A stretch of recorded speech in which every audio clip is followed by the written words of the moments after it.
started out at a farm in Bergenstown, PA, the original show.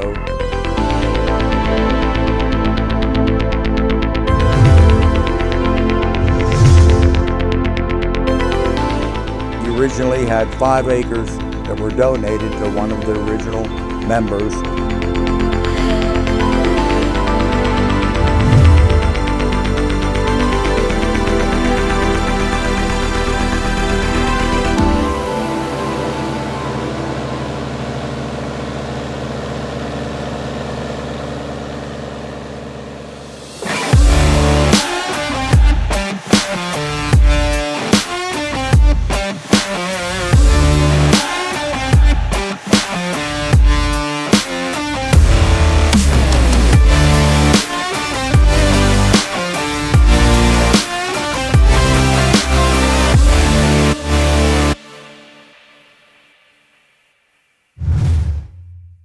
This show, we have a little bit of everything. We have stuff for the women, we have stuff for the children, and we have a lot of food booths.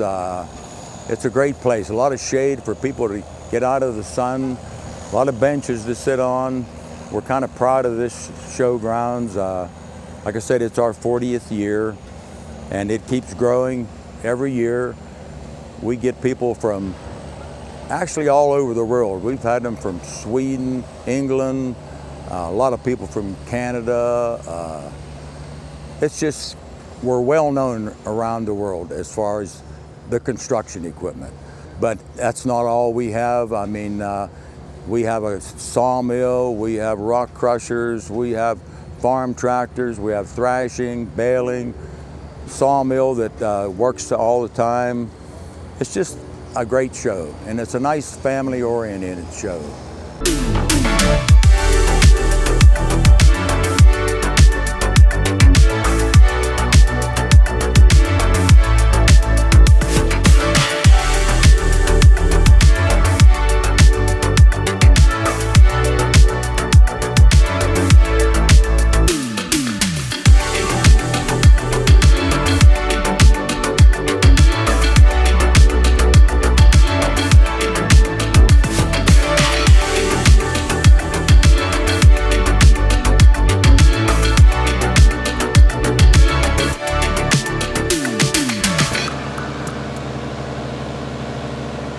My name is Bill Kolesar. I'm from Avella, Pennsylvania. This is my happy place, running the shovel. I started running it in 2010, painted it in 2012. It's a LIMA shovel and LIMA 34 Paymaster. It's got a 3/4 yard bucket on it. It's about mid-40s vintage. It was used probably in a little bit of coal loading and that sort of thing. Came out of Lima, Ohio, out of Lima Locomotive Works. And National Pike Steam Gas and Horse Association is like a working museum. It shows the progression of the construction equipment at that time, all the way back to the steam era. And then as you watch these machines work, like I said, a working museum, you can see how the technology has progressed. I tell a lot of people that may not have known about this place, I said it's like a big sandbox with big toys. And I think we're one of the few that you can actually watch the machines work and understand. Occasionally I like to get people up there, show them the mechanics of the machine, how all the machinery works, and basically how the machines work. And it started out at a farm in Bergenstown, PA, the original show. And that went on for many years, and then it moved to a fairgrounds, and then it moved to a private owner's place. And then it broke up, and this place was formed.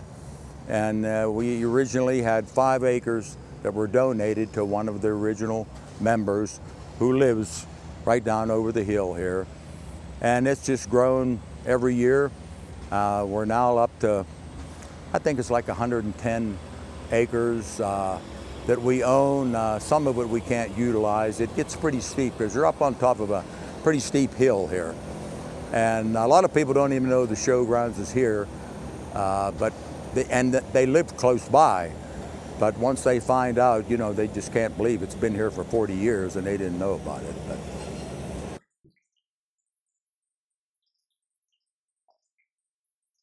Okay, we we just finished a pass on this antiquated shaper. What this machine does, this tool traverses across this material, taking slight cuts. What it does, it's going to plane it flat.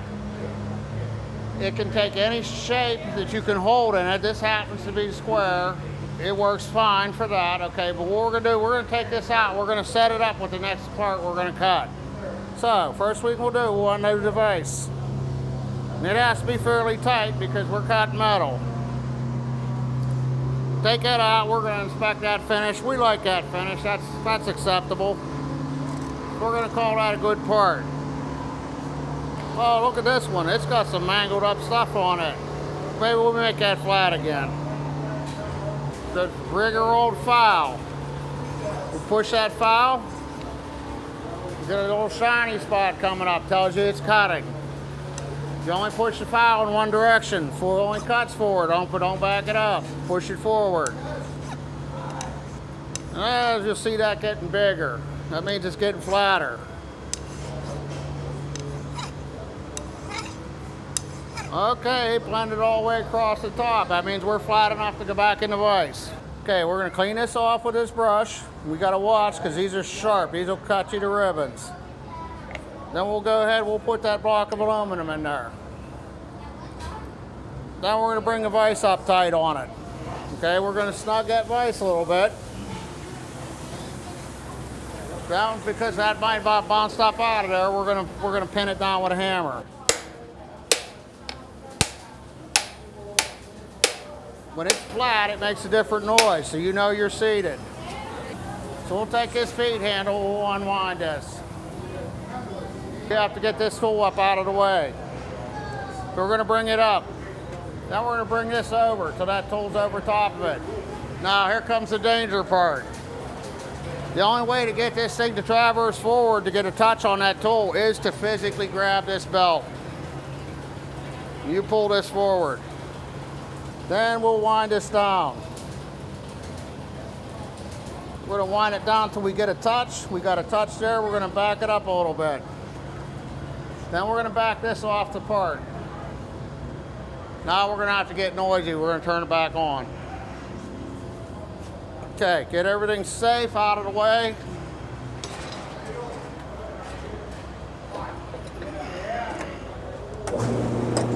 Fire up, we're going to go live. Okay, this way we're going to turn this thing on. We're going to switch the belt to drive. That machine's going to start to stroke. Let go of that handle. Stay out of that belt. It's going to tear you up. Now we'll bring this in. Okay, we got a touch. We'll give it a little bit of feed, down feed. Okay, I like that chip. We're going to work with that. Okay, now what this is going to do, it's going to continue to cut across here, and it's going to continue to feed until it gets to the other side. When it makes it to the other side, we're going to shut it off. If it's flat enough, we'll leave it alone. If it's not, we're going to put it in another cut and do it again. If we had to hold a side, we'd have to take it out of there and measure it to see if it's thick enough. Then there'll be a set of graduations on here. We can adjust it and tell it how much more it needs to be cut.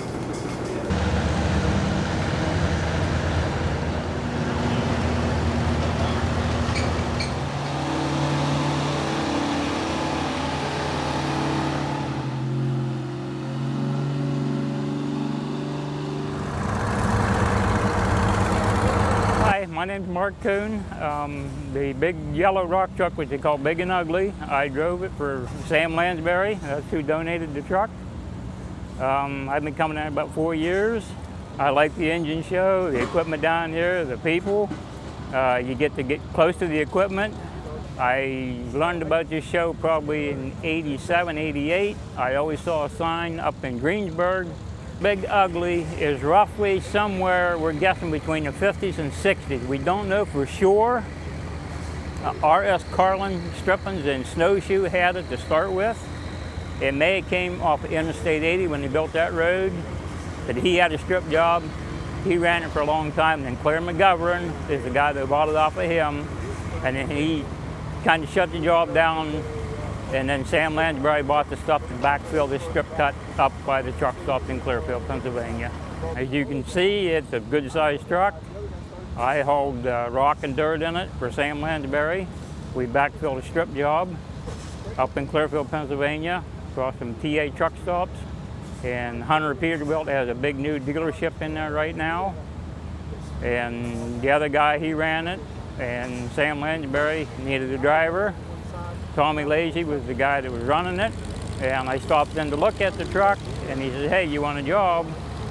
And I said, well, I guess why not? So he called Sam. Sam came in. They hired me right on the spot, so I ran it from there on till the job was done. And then there was a guy from Brownsville. No, it was a gas steam horse show or association, came up there, wanted to go for a ride in it, and he said, I want to get this truck and take it back to the museum in Pittsburgh. And that's how it all started. Sam donated the truck to him. They moved it down here, and it's here, so, and it's up and running. A shame, think something new under the sun. You can't take back them things you already done. No. My name is David Vincenti Sr. I've been the member here for 41 years. A blacksmith for close to 38 years here, but now my health won't let me sit back here and pound the iron like the other guys are doing. So I have quite a collection of antique tools, hand tools, pedal power tools, all the stuff on that side. I'd like to demonstrate some of these tools to you. Now, this tool here is a cone cutter. And what it does, it forms a point on the piece of wood. And this has to be used first before we use what we call a tenon cutter. I'll walk over here and demonstrate it.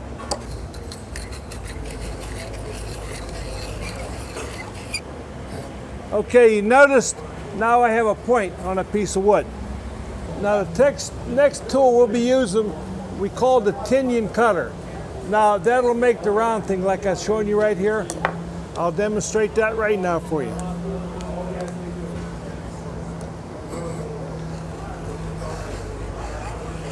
Okay, finished with that one. Now what we have, we call a tenon. Now this will fit in the chair rung. You'll have to drill a hole. This fits inside of it. That's what these tools do here. The other tool I have is called a, let me see right here. This is called size sharpener, Austrian size. You had the Austrian size blades. So what you did, you drove this into a stump, you lay your blade across, and draw it out. This over here is called a shaving horse. I made this about 40 years ago. I made all my own handles for my blacksmith tools. And what you do is put it in, you step on it. All that does is hold the wood. You can shape it any way you want.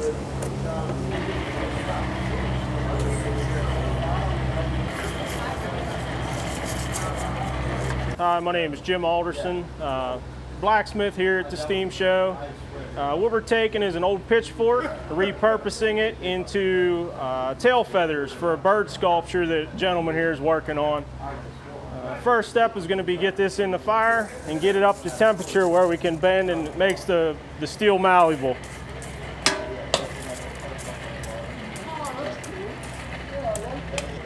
This fire will actually get hot enough to completely burn and ruin the steel if unattended. As we burn the coal down, it reduces all the impurities in it, smokes off and turns into coke, which is a hotter, cleaner burning fuel, which also is used in steel production. Oh, here, I'll come here. Is that good, Darren? This one here needs to kink over a little bit. Yep.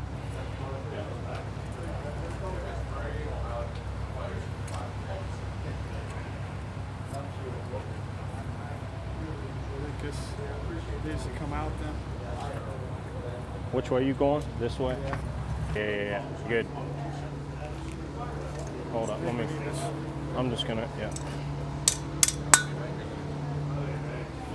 One of the previous forks we've modified for a sculpture that'll be used, amongst other things we make here. Any type of forged work. A horse head that was made here. All the way down to the hammers we use are made.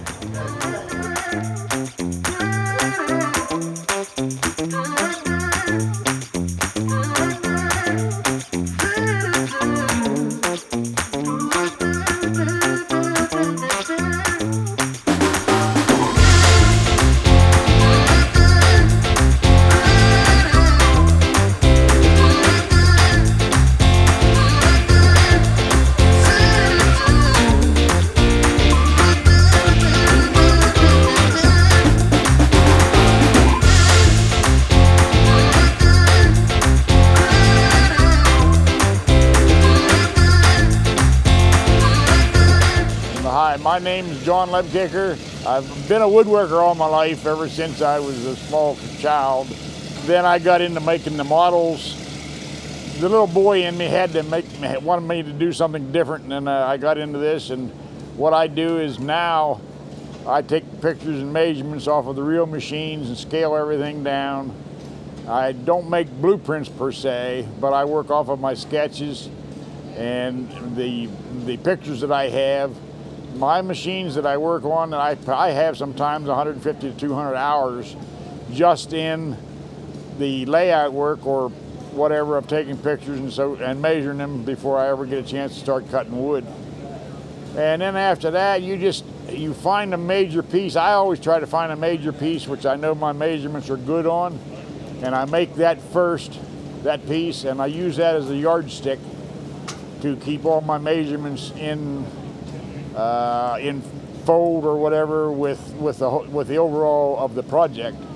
I started out building the 1/16 scale models. The first ones I bought plans out of a magazine to get a little bit of a knowledge of how to go about what I wanted to do. And then I played with the idea for a year or two. And then one day I was bragging about my ability, and the guy says, I want you to make me a 325 excavator. And I said, can do. And about 5 months later, we had one made, and one thing has led to another from there.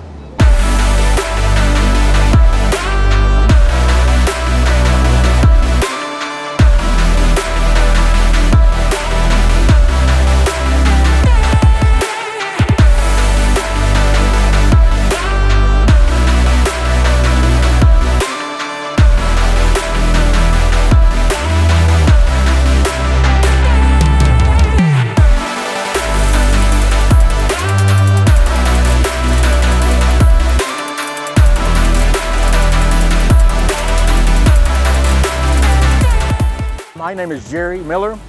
I've been doing this thrashing and baling since I was about 15. I don't know how many years I've been down here at National Pike. It's probably 10. So right now they're baling behind us. It's spelt straw. It's a type of small grain. We actually grow it on the showgrounds, and we cut it around 4th of July and with a grain binder and chalk it. And then about a week or two later, we load it onto the wagons and bring it in and run it through the thrashing machine. It's a Frick thrasher. I'm not sure of the year, and then that's what separates the grain from the straw, and then they run the baler behind it, which is a stationary baler. It's there's a man feeding it, and then there's two guys pushing the wire ties through the block to make the bale. It's been featured in many magazines for the construction end of it, and that's basically I like everything old. I mean, we have a lot of farm tractors and gasoline engines, but my love, I operated equipment most of my life.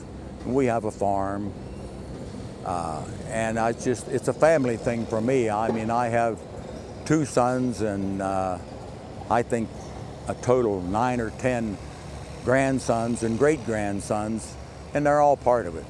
They all help, they all want to do stuff, and that makes it great for me because I have a legacy. When I'm passed, well, I know all the equipment that I have is it's not going to get sold or scrapped, it's going to stay in the family.